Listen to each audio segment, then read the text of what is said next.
Many people still remember the earliest days of the internet, tying up the phone line and dialing up to your internet service provider so that you could web crawl an internet that would be considered very primitive by today's standards.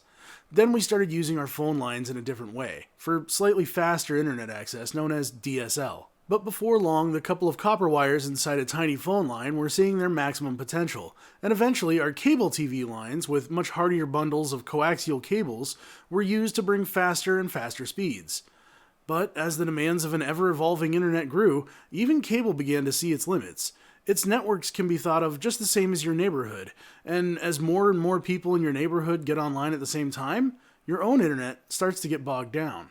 For most people, your average internet connection seems fast enough these days. A few years ago, watching a video without buffering for a long time first seemed unlikely.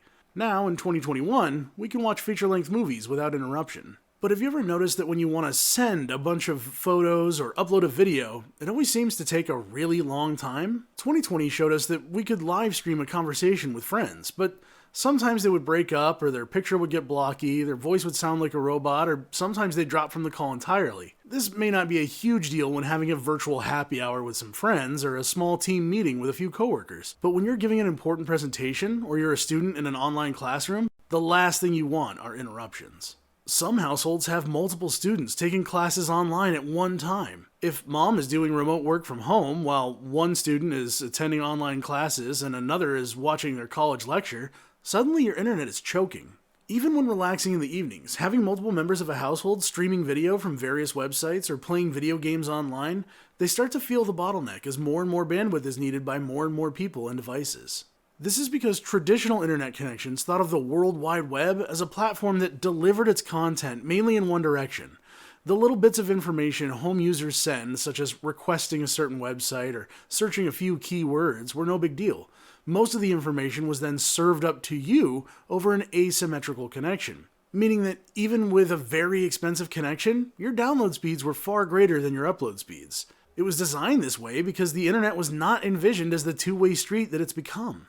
These are actual speed tests of connections around Corry. You don't have to know what a megabit is to see how lopsided these numbers are. Now more than ever, reliable and fast upload speeds are just as important as snappy download speeds. And that is the goal of this project. We don't just want to bring an alternative internet to Corry, we want to bring a better internet to Corry. Fiber optic internet access has symmetrical speeds, making it much better for the modern world.